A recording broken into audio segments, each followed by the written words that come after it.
ఉద్యోగం మానేశాడు. ఈనాడులో ఒక జాబ్ డిస్ట్రిక్ట్ రిపోర్టర్ అయింది. ఉద్యోగం మానేసి 10 సంవత్సరాలు అయింది.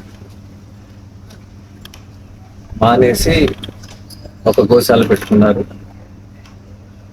ఒక 10 గ్రామాల్లో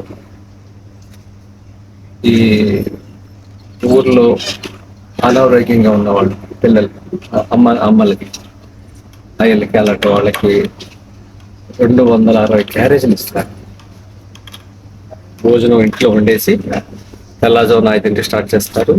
9:30, 10 కల్లా స్టార్ట్ చేస్తారు ఊటం. అలా 10 గ్రామాలు ఆఖరి క్యారేజీ 12 కల్లా ఇచ్చేస్తారు. ఇలా 10 సంవత్సరాలు చేస్తున్నారు. ఎవరికైనా సరే ఉచితంగా డబ్బులేం తీసుకోవద్దు. ప్రేరణ ఏంటండి? ప్రేరణ అంటే ఇంకా చెయ్యాలన్న సంకల్పం.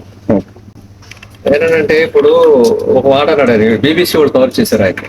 అంటే అమ్మ నాన్నని పెడతాకే ఎవరికి ఇష్టం లేదు, అమ్మ నాన్న చూస్తాకి లేదు, నన్ను చూసి ఎవరైనా వాళ్ళ అమ్మ నాన్నని మంచిగా చూస్తారు అని ఒక ఆస్థ.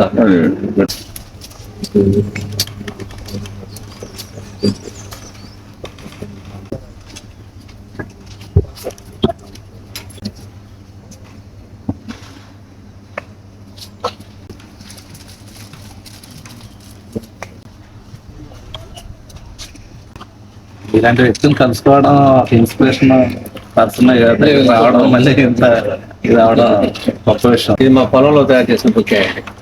దీంట్లో ఏది బజార్లో కొండ డబ్బులన్నీ బయటికి వెళ్తున్నాయి కదా. ఇప్పుడు ఎంత బాగుందో. బాగుంది. ఇంట్లో పెట్టుకుంటే అన్ని ఆ ఫ్రాగ్రెన్స్ మన ఇంట్లోకి వస్తుంది మంచిది.